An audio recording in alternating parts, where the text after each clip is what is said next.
Le fait du jour, c'est donc la colère qui gronde à Trappes après le choix de la municipalité d'adopter dès le mois de septembre les nouveaux rythmes scolaires. Trappes est la plus importante commune des Yvelines à avoir fait ce choix. Elles ne sont en tout que 8 d'ailleurs sur les 262 que compte le département. Bonsoir Michel Valentin, enseignant à l'école maternelle Renoir, et Luc Miseret, secrétaire de la section locale du Parti communiste.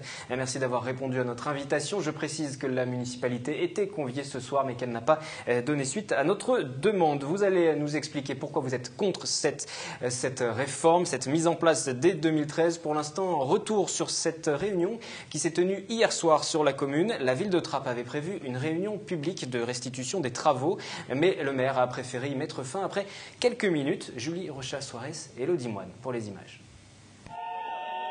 Mercredi, une réunion publique de restitution des travaux sur les rythmes de l'enfant était organisée à Trappes. Pour l'occasion, un comité d'accueil particulier attendait le maire devant l'auditorium de musique et de danse.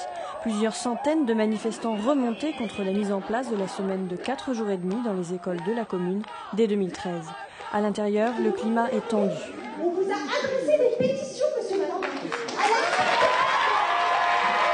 Dans le public, quelques parents soucieux d'obtenir des réponses sur l'organisation à anticiper pour la rentrée et surtout une majorité de protestataires venus revendiquer certaines décisions prises, selon eux, sans concertation. Ce qui nous gêne le plus, c'est que la philosophie de cette refondation, c'était de proposer des activités, de recevoir une subvention de l'État pour que les enfants puissent s'ouvrir à autre chose, et que dans ce qui est proposé par le maire, oui, il prend la subvention puisqu'il vote pour 2013, et à aucun moment il y a des propositions qui sont faites pour les enfants.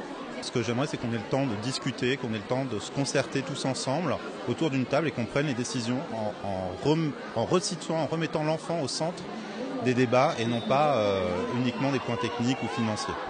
La FCPE locale qui, sur ce dossier, apparaît divisée. Je trouve ça absolument regrettable que les enseignants n'aient rien voulu entendre. Moi, personnellement, je ne me sens pas du tout représentée par des gens qui sifflent comme ça et qui refusent le débat d'une certaine façon puisqu'ils n'étaient pas non plus présents lors de la consultation.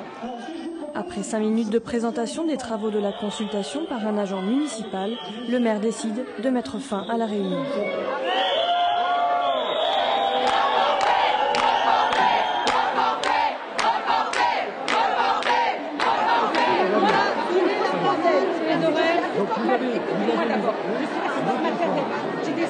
L'important, c'est qu'est-ce qu'on construit pour les enfants. Et nous sommes en train de construire pour la ville quelque chose d'intéressant pour les enfants qui va jusqu'à mettre beaucoup d'argent, à investir un plan de 5 ans de modification des écoles et à assurer la formation des éducateurs. La réunion ne sera pas reportée. Quant à la réforme, elle est maintenue à la rentrée prochaine pour un coût estimé annuellement entre 500 et 600 000 euros pour la municipalité. 36 écoles et 4 200 élèves sont concernés. La réforme sera en place dès le mois de septembre. Le maire ne changera pas d'avis malgré la mobilisation d'hier soir des opposants. Finalement, la manifestation n'aura servi à rien. Luc Miseret ? Si, elle a réussi à exprimer le déni de démocratie qui se passe. C'est-à-dire que sur le fond, ici, il n'y a personne, et dehors non plus, qui est contre cette réforme. Cette réforme est indispensable. Il faut rappeler que c'est la majorité UMP avec M. Darcos qui avait ramené la semaine à 4 jours, qui est une erreur fondamentale par rapport à l'intérêt des enfants. Et donc, tout le monde est d'accord là-dessus. Simplement, tout le monde souhaiterait que ça se fasse dans de bonnes conditions.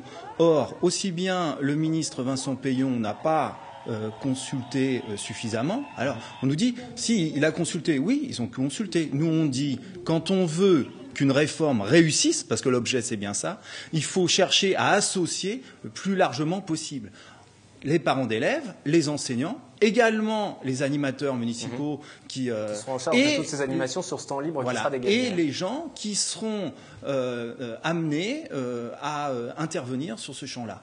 Or, pour faire cela et pour véritablement que les gens s'impliquent, il faut prendre le temps d'une véritable concertation, et ce n'est pas ce qui se passe là, c'est regrettable. Du côté des enseignants, en ce qui vous concerne, vous avez eu le sentiment d'être entendu, écouté en tout cas ? On n'a jamais été entendu ni écouté. On a pris les choses en main, on a fait un questionnaire qu'on a fait parvenir à tous les enseignants de Trappes. De mémoire, sur les 232 enseignants qui ont répondu, 230 se sont prononcés pour le report en 2014. Tous les conseils d'école ont voté le report. voté par les enseignants, mais aussi par les parents et aussi certains représentants mairie. Mais quand vous entendez par exemple dans le reportage, il y a des représentants des parents d'élèves de la FCPE, ça ne fait pas l'unanimité du côté de la FCPE, qui disent qu'ils ne se sentaient pas représentés par les sifflements qui ont été entendus hier dans la salle. Alors, la situation de la FCPE à Trappes est un peu particulière. C'est-à-dire qu'il y a, semble-t-il, des tensions à l'intérieur. Il y a 2-3 personnes qui sont plus favorables à 2013 et une grosse Pour vous, les personnes qui soutiennent cette mise en place en 2013, que ce soit ou non des représentants syndiqués de parents d'élèves, même chose pour les enseignants d'ailleurs, syndiqués ou non, comme c'est votre cas, sont contre la mise en place en 2013. Oui. La majorité est contre l'application 2013. C'est très clair, c'est très net. Tous les conseils d'école se sont prononcés pour 2014. L'ensemble des enseignants se sont prononcés pour 2014. C'est très clair. Mais pourquoi? Tout simplement, expliquez-nous quel est le fond de votre pensée. Qu'est-ce qui motive ce refus de cette mise en place dès 2013? Il faut prendre le temps. Il faut prendre du le temps. Pourquoi? Ça servirait à quoi? Se concerter, enfin. Pour réfléchir à comment organiser la journée. Pour l'instant, on s'acheminerait vers une journée qui débutera à 9h le matin au lieu de 8h30, ce qui fait une demi-heure en moins par jour. Oui. Et ça ferait 2 heures par semaine. On n'en voit pas l'intérêt. Personnellement, on n'en voit pas l'intérêt. En tant qu'enseignant, on ne voit pas l'intérêt. Vous en avez discuté déjà justement avec des parents qui viennent chercher leurs enfants à la sortie des écoles? Ça pose des problèmes à des parents, bien sûr, puisqu'il y a de nombreux parents qui ne sont pas tous chômeurs à Trappes. Il y en a quelques-uns qui bossent. Et ceux qui bossent, ils ne sont pas très contents. Luc Miseret, pour vous, l'intérêt pour la commune, il est financier? C'est uniquement le financier alors qui prime dans cette histoire? Je pense vraisemblablement que ça a été un des critères majeurs qui a été retenu. Alors, il ne faut pas nier ce qui est une évidence. La ville s'implique beaucoup sur ce secteur, mais on pourrait penser qu'elle pourrait faire davantage. Et au niveau de cette concertation qui est évoquée, encore une fois, si on veut que ça réussisse, parce qu'il y a les horaires, mais il n'y a pas simplement que les horaires, mais déjà les horaires c'est important. Quel sens ça a dans une ville comme Trappes de commencer à 9h? Qu'est-ce que ça veut dire? Ça veut dire que les enfants ils vont rester plus devant la télé à regarder les dessins animés? Les enfants pourraient être pour les récupérer tôt, derrière. Pour l'heure d'accueil du matin, ça ne changerait pas, ce serait toujours aux alentours de 7h30. D'accord, mais il y en a certains qui vont rester plus longtemps devant la télé. Pour les récupérer derrière sur un travail d'enseignement, ça va être un peu plus compliqué. Donc la problématique, c'est aussi que l'État se désengage dans cette affaire, parce qu'en fait, il fait la réforme et il dit aux collectivités territoriales, pour l'essentiel, vous allez payer, parce que l'aide, elle est sur 2 ans. Mais derrière... Pour les communes qui le mettent en place dès 2013. Voilà. Mais derrière, vous allez assumer. C'est l'État qui doit assumer. C'est l'État qui doit assumer. À partir du moment où il fait une modification, il doit assumer. Alors après, il y a le grand discours, la dette, etc. Bon. En même temps qu'il y a la dette, il y a les milliardaires qui sont toujours plus nombreux. Il y a le fait que cette évasion fiscale elle pourrait être utilisée. Donc il y a des moyens. Est-ce qu'on fait tout? J'en suis pas convaincu. Donc les moyens existent. C'est simplement des choix politiques qu'il faut faire. Vous écoutez justement, là on rentre véritablement dans des discussions politiques, véritablement, bien sûr. De fond, d'opposition. Ça veut dire que vos relations avec la municipalité, au Parti communiste, au Front de gauche, sont compliquées avec la municipalité socialiste? Les relations sont compliquées en termes de démocratie. On vient d'avoir 2 conseillers municipaux qui se sont fait retirer leur délégation d'autorité par monsieur le maire. Donc les relations sont compliquées.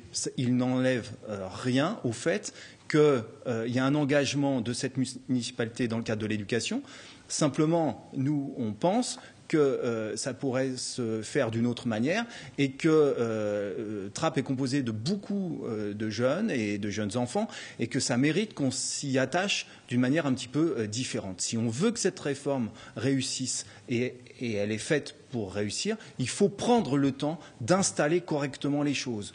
Or, là, si on est obligé d'annuler une réunion comme ça, c'est que c'est un sentiment de frustration d'une immense majorité. Bon, cette personne responsable de la FCPE est honorable. On l'a entendu tout à l'heure dans le reportage. Elle a tout à fait le droit de défendre la politique de monsieur le maire, mais à partir de là, c'est manifestement pas l'opinion d'une majorité de parents, d'enseignants, d'animateurs et de personnes qui vont devoir intervenir sur un champ où, à partir du moment où l'enjeu c'est l'enfant et son développement intellectuel et social, c'est un enjeu extrêmement important.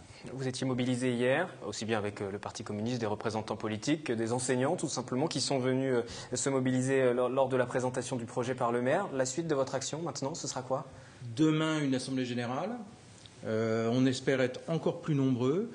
Et l'état d'esprit, c'est que c'est pas la fin, c'est le début. Ça veut dire que les derniers mois, d'ici aux vacances, on ne lâchera pas.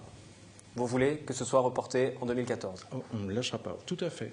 Merci à tous les deux. Je rappelle donc que Trappes a fait le choix de 2013. 4295 élèves concernés par cette semaine de cours à 4,5 jours dans 36 écoles. C'est la principale commune du département à avoir fait ce choix. Juste derrière, les Mureaux, Bonnières ou encore Poissy.